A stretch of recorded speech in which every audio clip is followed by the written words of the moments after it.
My name is Anna, and a year ago, I married the love of my life, Paul. Our relationship was everything I had ever dreamed of, full of love, support, and laughter. I couldn't have been happier with how things were going. I work as an accountant mostly from home, and it's a job I enjoy.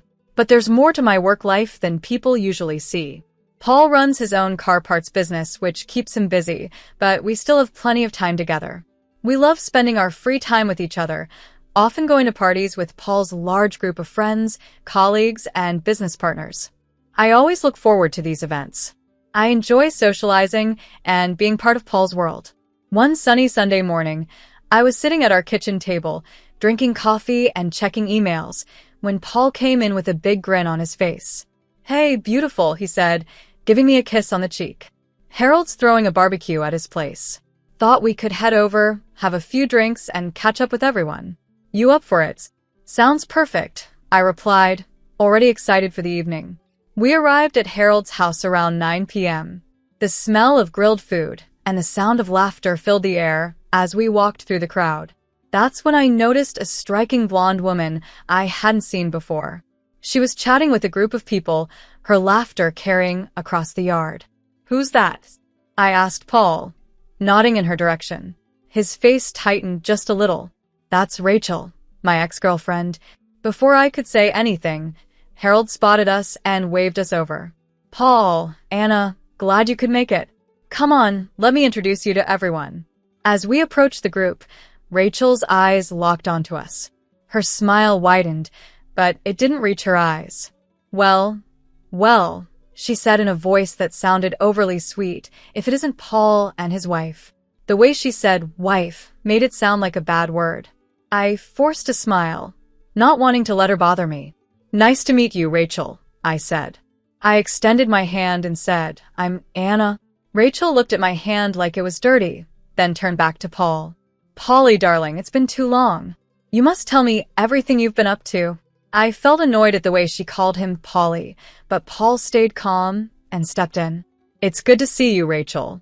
Anna and I have been doing great. How about you? Still working at your dad's company?" Rachel's smile faded for a second. "Oh, you know me. I like to keep my options open. Unlike some people, I'm not tied down."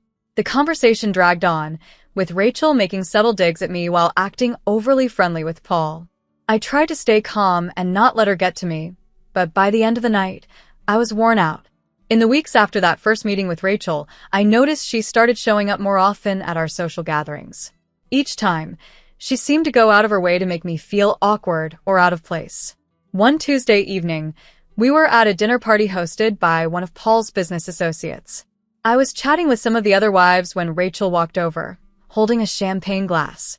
"Oh, Anna," she said in that sugary sweet voice, "that's an interesting outfit." I didn't know the librarian look was back in style. I glanced down at my knee-length skirt and blouse, feeling self-conscious. "I think it's appropriate for a dinner party," I said, trying to keep my voice steady. Rachel laughed, a sharp sound. "Of course you do, sweetie. Not everyone can pull off haute couture like I can."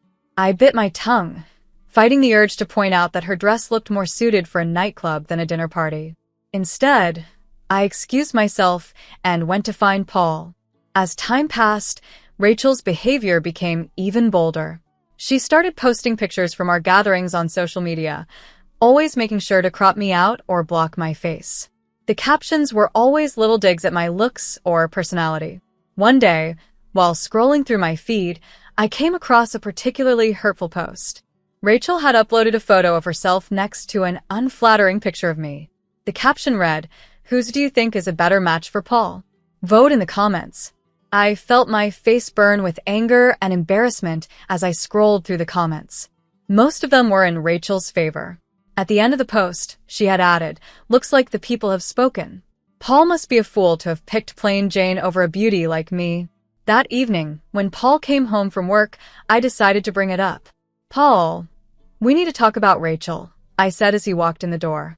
He sighed and loosened his tie. "What's she done now?" I showed Paul the post on my phone. His face darkened as he scrolled through it. "This is unacceptable," he muttered. "I'll talk to her and tell her to take it down." "That's not enough," I said, my voice trembling a little. I want you to tell her to stay away from us. I don't want her at our parties anymore." Paul ran his hand through his hair, looking uncomfortable. "Anna, I can't do that. She's the daughter of an important business partner. I can't just ban her from social events." "So what? I'm just supposed to deal with her bullying me?" I asked, my voice rising. "Of course not," Paul said, pulling me into a hug. "Look, I'll talk to her and make it clear that her behavior isn't okay. But you have to understand, I can't completely cut her out without risking my business relationships." I pulled away from him, frustration building inside me. "And what about our relationship, Paul? Doesn't that matter?"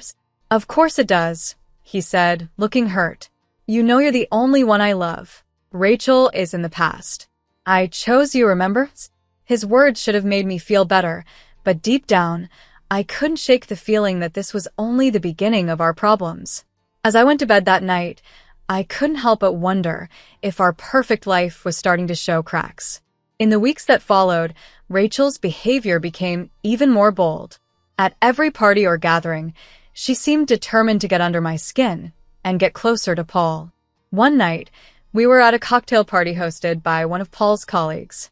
I had chosen a simple but elegant black dress and felt confident and comfortable. That feeling didn't last long.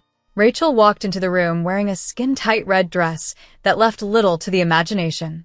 Her eyes immediately locked onto Paul, and she made a direct path toward us. "Paul, darling," she said, completely ignoring me, "you look absolutely dashing tonight." Before either of us could respond, she placed her hand on Paul's arm, stroking it lightly. "Care to dance with me for old time's sake?" I felt my anger rising, but Paul smoothly removed her hand from his arm. "Thanks, Rachel, but I'm here with my wife. Maybe another time." As we walked away, I felt a small sense of victory, but it didn't last long. Throughout the night, I watched as Rachel kept trying to get Paul alone. She'd call him over to discuss business or ask for help with some made-up problem. To his credit, Paul turned her down each time, always including me in the conversation or quickly returning to my side. But the constant attention from her was wearing on both of us. In the next few weeks, things didn't get better. Rachel's attempts to come between Paul and me became even more frequent and obvious. She would leave flirty comments on Paul's social media, always reminding everyone of their past together. At parties, she would talk loudly about their old memories, making sure to leave me out of the conversation. But it all came to a boiling point at our friend Scott's birthday party. Rachel showed up late, wearing a dress more suited for a red carpet event than a backyard barbecue. As she walked in, she made eye contact with me and smirked.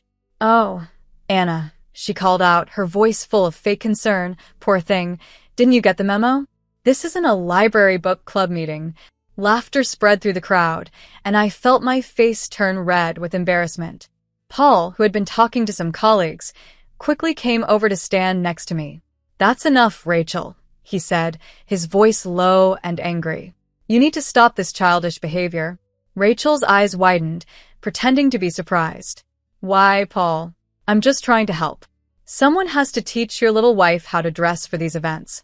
Before Paul could respond, I suddenly felt something cold and wet soaking through my clothes. I looked down in shock and saw red wine spreading across the front of my dress. Rachel stood in front of me, an empty glass in her hand, her face showing fake regret. "Oh no," she gasped, "how clumsy of me."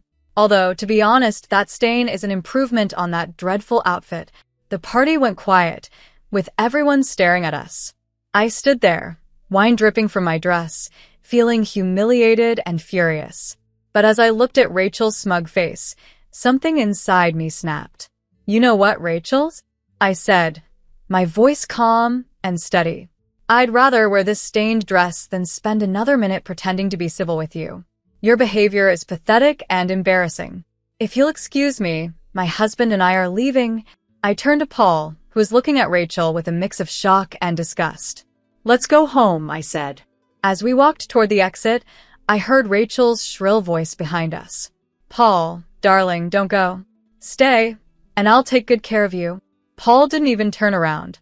He put his arm around me and said loudly enough for everyone to hear, "The only person I want taking care of me is my wife. Goodbye, Rachel." As we drove home in silence, I couldn't shake the feeling that a line had been crossed. Rachel had shown her true colors, and there was no going back after this. One sunny morning, Paul came into our bedroom with a serious look on his face. "Anna, I have to go on a business trip," Paul explained. "It's important for the company. I'll be gone for about a week." I nodded, trying to ignore the small knot of unease in my stomach. "Okay, when do you leave?" "Tomorrow morning," he replied. "I'm sorry for the short notice." It came up suddenly. I forced a smile. "It's fine, I understand. Your business is important." The next day, Paul left for his trip, and I found myself alone in our house. The week passed slowly. I kept myself busy with work to distract from the emptiness. On Tuesday evening, my phone rang. To my surprise, it was Rachel. "Anna, darling." Her overly sweet voice came through the phone. "I'm organizing a little get-together tonight, just a small group of 12. I'd love for you and Paul to come." I hesitated. Paul's out of town on business, actually." "Oh, what a shame," Rachel said, but she didn't sound disappointed at all. "But you should still come. It'll be a great chance for us to bury the hatchet and start fresh. What do you say?" Every instinct told me to say no, but a part of me was curious. "I'm not sure," I said, hesitating. "Oh, come on," Rachel urged. "It's at Milizia Taverna. You know the place, right? Very exclusive. It'll be fun, I promise." At the mention of Milizia Taverna, I couldn't help but smile a little. "All right," I said, making a quick decision. "I'll be there." "What time?" "Wonderful," Rachel exclaimed. 9 o'clock, don't be late." At exactly 9 o'clock, I walked into Milizia Taverna. I saw a cheerful group of Paul's friends, 12 people, including Rachel, sitting at a table. For a moment, I thought maybe everything would go well. But as I walked closer, my heart sank. There was no place set for me at the table. Rachel stood up, her eyes gleaming with malice. "Oh, Anna," she said loudly, her voice filled with fake concern. "I'm afraid there's been a misunderstanding. You see, we're full up here, no room for extras." She spun around, showing off her designer dress. "This is a place for people who belong, Anna. Beautiful people, successful people. Maybe you should try the diner down the street. I hear they make a great hot dog." The table went silent. Everyone looked uncomfortable, but no one spoke up. I laughed, genuinely amused by Rachel's pathetic attempt to embarrass me. Then, I turned and called out, "Excuse me, could I speak to the restaurant manager, please?" The manager quickly approached our table, professional and polite. "Is there a problem here?" he asked, looking between Rachel and me. Before Rachel could say anything, I smiled at him. "No problem at all. I was just wondering if I could join this lovely group for dinner." The manager smiled kindly at me. "Of course, madam. Let me get you a comfortable chair right away." As he walked off to fetch the chair, Rachel's face twisted with rage. "Excuse me," she blurted out. "I booked this table for 12 people," Rachel said, her voice sharp. "She wasn't invited, and there's no room for her here." The manager returned with a plush chair, placing it at the table. "I apologize for the confusion," he said politely, "but Madam has the right to sit at any table she wishes. After all, she is the owner of Milizia Taverna." A collective gasp spread around the table.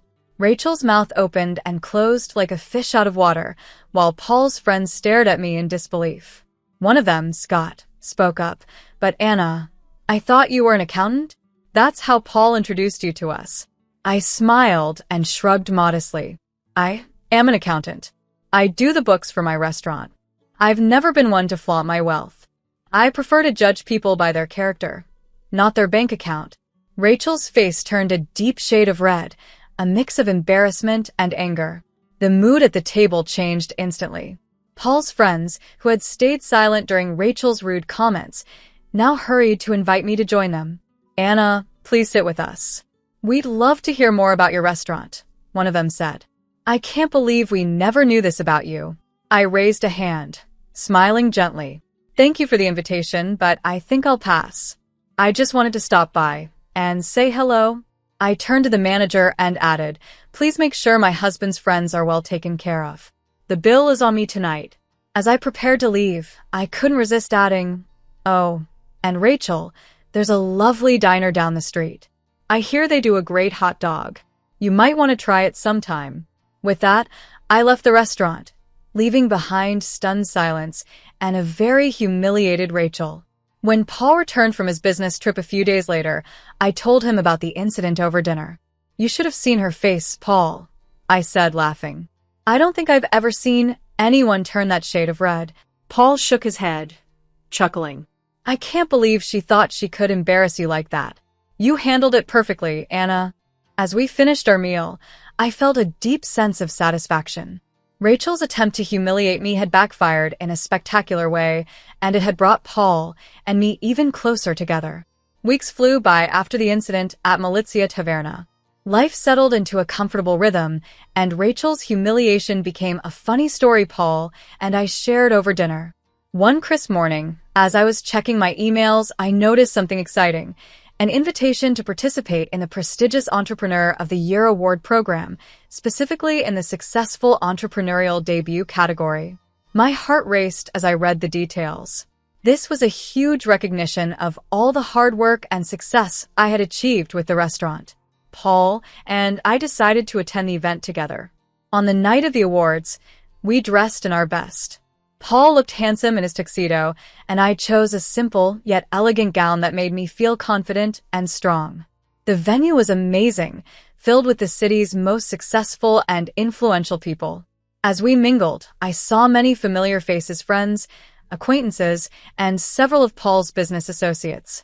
The room buzzed with excitement.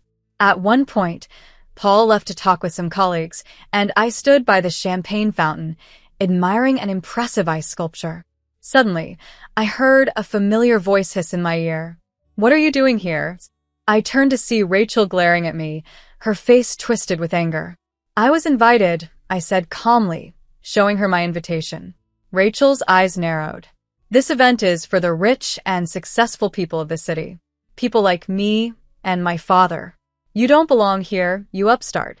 How dare you try to fit into our world? Get out before you embarrass yourself. I stayed calm, looking around the room until I spotted the people I was waiting for. Smiling, I waved to two older gentlemen in sharp suits who were talking nearby. As they approached, Rachel continued her rant, but I ignored her. When the men reached us, I warmly hugged one of them. Dad, I'm so glad you could make it, I said, kissing his cheek. I turned to the other man and extended my hand, which he shook with a smile. Mr. Noah, it's wonderful to see you again. Rachel's jaw dropped as she realized who the second man was. She turned to him, her voice rising in disbelief. Daddy, what are you doing?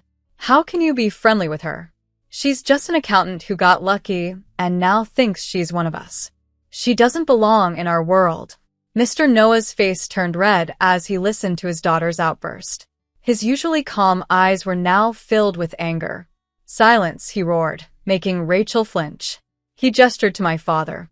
This man is Randy Savage, one of the most successful entrepreneurs in the country and my valued business partner. Your ignorant words could ruin a multi-million-dollar deal. Rachel's eyes widened in shock, but instead of backing down, she pushed further. Then cancel the deal, Daddy. We don't need to do business with her family. They're beneath us. Mr. Noah's face grew even redder, anger boiling over.